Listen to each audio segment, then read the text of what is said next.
भाई आपने Indian truck drivers के साथ भी टाइम बिताया और बाहर के ट्रक ड्राइवर्स के साथ भी टाइम बिताया है, कुछ आपको डिफरेंस लगा पर्सनैलिटी में? या ये लोग क्योंकि इतने लंबे टाइम तक रोड पे ही रहते हैं, इनका माइंडसेट भी थोड़ा अलग, थोड़े लोनली होते हैं, कैसे क्या, या सेम ही होते हैं, कैसा रहता है? नहीं, मुझे एक बात लगा कि अगर यूट्यूब वगैरह चला रही नहीं तो कम से कम कंडक्टर तो बने जाऊंगा मैं। बैक वैक तो करवा ही दूंगा। इंटरनेशनल एक्सपीरियंस भी मेरे पास है। लेकिन हाँ, ट्रक ड्राइवर्स वगैरह की जो लाइफ होती है ना, डिफरेंट है इंडिया के बाहर। एक बार तो रशिया के अंदर आप जो ट्रक्स देखोगे ना, बहुत लग्जरियस होते हैं। यूएस के अंदर जो ट्रक्स बहुत लग्जरियस होते हैं, लेकिन आरबी हो जाता है, उसके अंदर फ्रिज है, खाना बनाने का है, 2 बड़े बड़े बंक बेड है सोने के लिए। तो रशिया के अंदर अलग ही ट्रक्स होते हैं, एकदम बड़े बड़े कंफर्टेबल ट्रक्स होते हैं। तो वो आपको शेयर करने देते थे बेड अपना? हाँ, बोले आ जाओ, सो जाओ, ऊपर कोई दिक्कत नहीं है, आके ऊपर जाकर सो जाओ, ऐसे लोग बोलते हैं रशिया के अंदर। अच्छा। और इंडिया में कैसे बोलते थे? इंडिया में भी अच्छे हैं एकदम, वो चाय बनाएंगे आपको, खिलाएंगे पिलाएंगे एकदम, वो भी बहुत हॉस्पिटेबल हैं। इंडिया में भी ट्रक ड्राइवर बहुत हॉस्पिटेबल है। पर वो लग्जरी नहीं है ट्रक्स उनके पास में। लग्जरी है ही नहीं, उनके पास कुछ नहीं हो, किस आपको कैसे देंगे वो?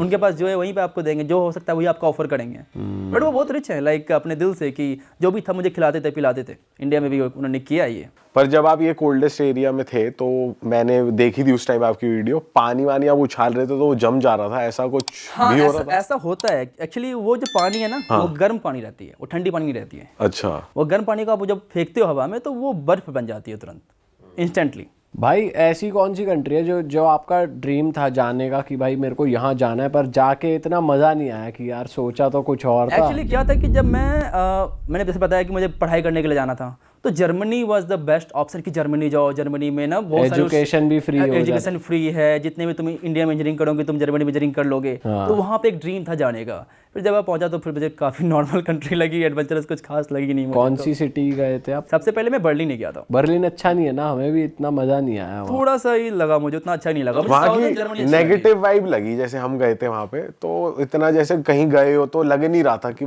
बर्लिन में कि आप घूम रहे आए हो, मतलब दबी वाइब, नेगेटिव वाइब थी। आपको भी यही फील हुआ? थोड़ी सी मुझे ऐसा फील हुआ था कि लाइक बर्लिन के अंदर उतना ज़्यादा अच्छा नहीं लगा मुझे। साउदर्न जर्मनी अच्छा लगा कंपेयर टू लाइक जो म्यूनिक वगैरह, काफ़ी मुझे बेटर लगा। म्यूनिक वगैरह ज़्यादा बढ़िया है। हाँ। लोग कौन सी कंट्री के आपको बेस्ट लगते हैं? अफगानिस्तान। सबसे बेस्ट लोग हैं वो।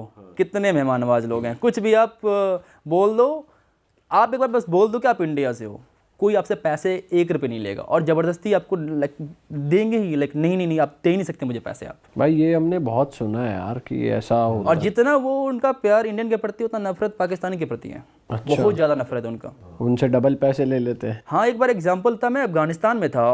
बेसिकली क्या, इतने इंडियंस वहाँ जाते नहीं है, सिंस पाकिस्तान का बॉर्डर लगता है अफगानिस्तान के साथ, तो पाकिस्तानी जाते रहते हैं अफगानिस्तान के अंदर। तो एक टैक्सी ड्राइवर था, टुक ड्राइवर, और वो मुझे लेके गया, और फिर मेरे से वो 500 रुपये मांगने लग गया। तो मैंने कहा यार 2 मिनट तुम लेके आया है, 100 रुपये भी नहीं होंगे, तो 500 कैसे मांग रहा है? तो बोलता है तुझे 500 देना पड़ेगा, ये देना पड़ेगा। फिर मैंने बातों में बोल दिया था इतना तो इंडिया में भी नहीं लगता। तो बोला अच्छा भाईजान आप इंडिया से हो? मैंने कहा हाँ मैं इंडिया से हूँ। फिर वो बंदा मेरे से पैसा लिया ही नहीं। अच्छा। उसने मुझे 10 बार सॉरी बोला। उसने बोला कि मुझे लगा कि आप पाकिस्तान से हो। भाई आप अफगानिस्तान में फंस भी गए थे जब आपको इंडियन एम्बेसी कॉल करना पड़ा था, वो क्या हुआ था? हुआ क्या था कि 2020 में मैं पहली बार अफगानिस्तान गया था, जब उस समय यूएस और अफगानिस्तान की लड़ाई चल रही थी। यूएस और जो तालिबान आपस में झगड़ा कर रहे थे। तो मैं चला गया, और जाने के बाद मुझे जो लोकल मिलिट्री उन्होंने पकड़ लिया था, मुझे और मेरा एक फ्रेंड था ब्रेडन, हम दोनों को उन्होंने पकड़ लिया, ताकि क्योंकि अनसेफ है ये बोल कर उन्होंने पकड़ा था। और अब पकड़ के उन्होंने अपने ऑफिस लेके गए हमें। तालिबान वाले? तालिबान नहीं, तालिबान तो उस समय जो ऑफिशियल अफगानिस्तान, उस समय अफगानिस्तान के जो लोग थे, उस समय जो अफगान गवर्नमेंट की जो पार्ट हुआ करता था, जो जिसको यूएस सपोर्ट करती थी, इंडिया सपोर्ट करती थी। तो वही मुझे ऑफिस लेके गई, और फिर उन्होंने कॉल कर दिया हमारे एम्बेसी, इंडियन एम्बेसी को और यूएस एम्बेसी को। इंडियन एम्बेसी का तो पहले 4 घंटे के बाद कॉल रिसीव हुआ, कॉल उन्होंने बैक किया मुझे। और कॉल करते ही सबसे पहले बोलते हैं तो क्यों आया यहाँ पर? पापा को पता है कि तुम यहाँ पर हो? पापा को पता है? हाँ, पापा को पता है। पापा को बताओ, पापा का फ़ोन नंबर दो, पापा से बात करनी है।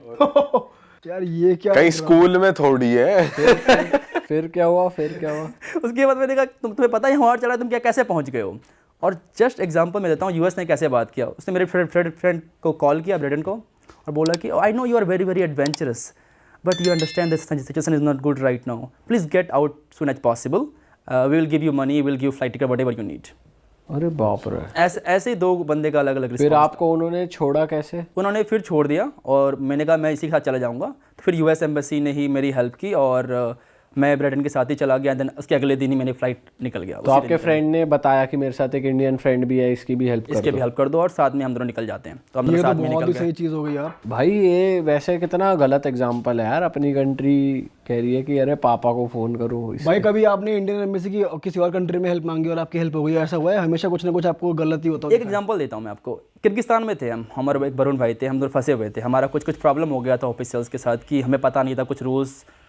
और वहाँ पे एम्बेसी पहुँचे तो पता है एम्बेसी स्टाफ क्या बोलता है कि आप इस कंट्री क्यों आए हो अगर आपको यहाँ की लोकल लैंग्वेज नहीं आती हो तो उनके हिसाब से दुनिया में 197 कंट्रीज तो सब सारे के मैं लैंग्वेज सीख के जाऊँ। सही बात है। वो बोलते हैं आपको लैंग्वेज नहीं आती, यहाँ पे क्यों आ गए हो आप? अरे ये बोल रहे हैं सीधा। ये कंट्री है कहाँ पर और कैसी कंट्री है भाई? किर्गिस्तान ये रशिया का एक सोवियत कंट्रीज है। सोवियत का पार्ट हुआ करता था और रशियन बोलते हैं अभी भी वहाँ पे। अच्छा, सारे सोवियत कंट्री रशियन बोलते हैं। अच्छी कंट्री है। अच्छी कंट्री है, उसे कहते हैं I think Switzerland of Asia, क्योंकि काफ़ी माउंटेनस कंट्री है। बहुत ज़्यादा माउंटेन्स, ब्यूटीफुल माउंटेन्स हैं। सुंदर है नेचर बहुत वाइज। सुंदर है, बहुत नेचर वाइज। ऐसी कंट्रीज जो जिनके हमें नाम भी नहीं पता होते, जैसे तो यहाँ पे भी आपको इंडियन रेस्टोरेंट्स और ये सब मिल जाता है? मिल जाते हैं। अब मतलब ऐसा है ना, वो हर जगह पहुंच रखे इंडियन। तो ऐसी वो कोई जगह ही इंडियन नहीं जहाँ नहीं रेस्टोरेंट मेजरली पहुंचे। इंडियंस ही रन कर रहे होते हैं वहाँ पे सारे। मोस्टली इंडियन रेस्टोरेंट्स कर रहे होते हैं। और भाई जो ये तुर्कमेनिस्तान, ट्यूनीशिया ऐसी छोटी छोटी कंट्रीज हैं, ये कैसी कंट्रीज होती हैं? तुर्कमेनिस्तान तो काफ़ी डिक्टेटरशिप कंट्री है, डिक्टेटर्स हैं वहाँ पे। एक फनी सा एग्जाम्पल है वहाँ पर। वहाँ का जो डिक्टेटर था तानाशाह, वो डेंटिस्ट था। उसने डेंटिस्ट की पढ़ाई की थी।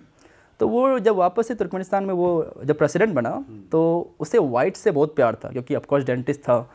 तो उसने क्या किया कि एक सिटी बनवाई और पूरा white, the whitest city in the world. उसको गिनीज वर्ल्ड रिकॉर्ड बना मिला है उस सिटी को। और सब कुछ मार्बल यूज़ किया गया है, पूरा मार्बल वाइट, पूरे मार्बल वाली सिटी बनाई है उन्होंने। और कोई भी वाइट कलर की कार अलाउड नहीं है सिटी के अंदर। सॉरी, वाइट कलर की ही कार अलाउड है, किसी अदर कलर की कार अलाउड नहीं है। अच्छा, सिर्फ वाइट, एवरीथिंग इज़ वाइट। अब बस स्टैंड वाइट, आपका वहाँ पे ऐसा तो नहीं लोगों को कह रखा है कपड़े भी वाइट पहनो? मुझे तो डर था। मैं निकलने से पहले ना मैंने अपना कम से कम मैंने अपना टीथ क्लीन करवा लिया था कि पता नहीं इसके दांत पीले अंदर करो इसको। भाई साहब ये तो अलग ही तो जब ऐसी कंट्रीज आप जाते हो तो भाई वो नेचर वाइज लोग कैसे होते हैं वहाँ के? अच्छे है एक्चुअली। जब आप किसी भी नॉन टूरिस्टिक कंट्री जाओगे ना, जहाँ पर टूरिस्ट नहीं जाते ज़्यादा, वो लोग ज़्यादा अच्छे होते हैं, क्योंकि वो टूरिस्ट देखते ही नहीं हैं, तो आपसे अच्छे से बर्ताव से बात करते हैं। जहाँ पर टूरिस्ट भरे पड़ जाते हैं, ये यूज टू टूरिज्म कि ठीक है एक और टूरिस्ट है, क्या ही बात करें। भाई इतनी सारी कंट्रीज तुम घूम ले हो, तो घूमते घूमते जाहिर सी बात है दोस्ती यारी भी हो जाती है। तो कौन सी कंट्री के आपके सबसे बढ़िया क्लोज फ्रेंड्स बने हुए हैं अभी तक? अभी तक यूएस वगैरह के बने हुए हैं। 2-3 फ्रेंड्स हैं यूएस के। इंडियंस भी बहुत एक्चुअली फ्रेंड थे, क्योंकि इंडियंस बहुत ट्रैवल करते हैं, तो फिर चलो ज़्यादा इंडियंस बन जाते हैं, स्पेशली फ्रॉम यूट्यूब कम्युनिटी। वो ज़्यादा अच्छे फ्रेंड्स हैं। और कौन सी कंट्री के दोस्त बने हुए हैं? यूएस के हैं, जर्मनी के बहुत सारे हैं, फ्रांस के हैं बहुत सारे। तो वो भाई कभी आपको बाय अपीयरेंस जज करते हैं? आपने कभी फील करा है कि यार मैं हॉस्टल में हूँ और कुछ लोग मेरे से बात ही नहीं करने आ रहे, या मैं बात कर रहा हूँ तो मेरे को ढंग से रिप्लाई नहीं कर रहे, रूड हो रहे हैं, ऐसा कभी फील हुआ है आपको? ऐसा कभी ज़्यादा मुझे फील नहीं हुआ कि मेरे अपीयरेंस की वजह से या मेरी नेशनलिटी की वजह से मुझे कुछ रेसिज्म फील करना पड़ा हो। वो आपके लाइक किस तरह हिसाब से आप बात करते हो उनसे, आप कैसे रिस्पेक्ट उसको देते हो। आप रिस्पेक्ट दोगे तो ही मिलेगा आपको रिस्पेक्ट। पर ऐसा कभी फॉरेनर्स ने आपके साथ ऐसा करा है कि आपको उम्मीद ही ना हो? जैसे हमने ऐसा सुना है कि वो बहुत चिंदी टाइप होते हैं, खर्चा वर्चा करने चिंदी टाइप तो होते ही हैं वो फॉरेनर्स मैंने देखा है, वो खर्चे के मामले में ऐसा होते हैं। क्या एक्सपीरियंस रहा आपका, कुछ बता सकते हो आप? मुझे सोचना पड़ेगा कि क्या ऐसा कुछ एक्सपीरियंस रहा था। लाइक हर एक चीज़ का हिसाब लेंगे। मुझे याद है मैं एक लड़की के साथ ट्रैवल कर रहा था थाईलैंड में, और खर्चा चल रहा था, तो मैंने एक जगह 5 रुपये का एक पार्किंग जगह दिया था मोटरसाइकिल पार्क करने के लिए। उसने मुझे 2.5 रुपये दे दिए। अच्छा, अपने 2.5 भी रख। अपने 2.5 रख। हाँ, भाई यार बताओ। 3 भी नहीं, 2.5। भाई यार पर जब ऐसे आप लड़की के साथ ट्रैवल कर रहे होते हो तो कभी ऐसा हुआ है जस्ट इन केस कि आपको सेफ्टी इशू फील हुआ हो क्योंकि आप एक लड़की के साथ हो? जैसे कुछ हमारे फ्रेंड्स हैं जो कभी कजाकिस्तान वगैरह गए और वहाँ वो लोकल लड़कियों के साथ अगर मिल रहे हैं, घूम रहे हैं, तो वहाँ के लोकल लड़के उन्हें देख के थोड़ा कभी आ जाते हैं, क्वेश्चन करते हैं। आपके साथ होगा, बहुत ज़्यादा होता है। फॉर एग्जाम्पल दे रहा हूँ, मैं अभी अल्जीरिया होके आया हूँ, और अल्जीरिया में 2-3 मुझे लड़कियाँ मिल गई, तो मैंने उनसे बातचीत की और उनके साथ वीडियो बना लिया मैंने। अब अल्जीरिया के अंदर उसको इतना ज़्यादा उन्होंने लाइक ब्लैकमेल किया जा रहा है कि ये क्या कर रहा है, तुम इंडियन सिर्फ तुम अल्जीरियन से बात नहीं करते हो, तुम फॉरेनर देख के चिपक जाते हो उनके साथ, पूरा उनका मजाक उड़ाया जा रहा है उनके सोशल मीडिया पे, उन लड़कियों उन का। लड़कियों का। अरे बाप रे। अरे वाह, आपने ये वीडियो यहाँ तक देख ली भाई, तुमने हमारी मेहनत सफल कर दिया, तुम ही लोग हो असली रियल हिट। और अगर आपको बहुत मजा आ रहा है ऐसी क्लिप्स में, ऐसी वीडियोस में, तो फटाफट जाइए प्लेलिस्ट पे बिंज वॉच कीजिए और सारी वीडियोस देख डालो और मौज काटो। That is it. हम मिलेंगे नए पॉडकास्ट में, नए क्लिप में। Till then bye bye, see you, take care, do subscribe.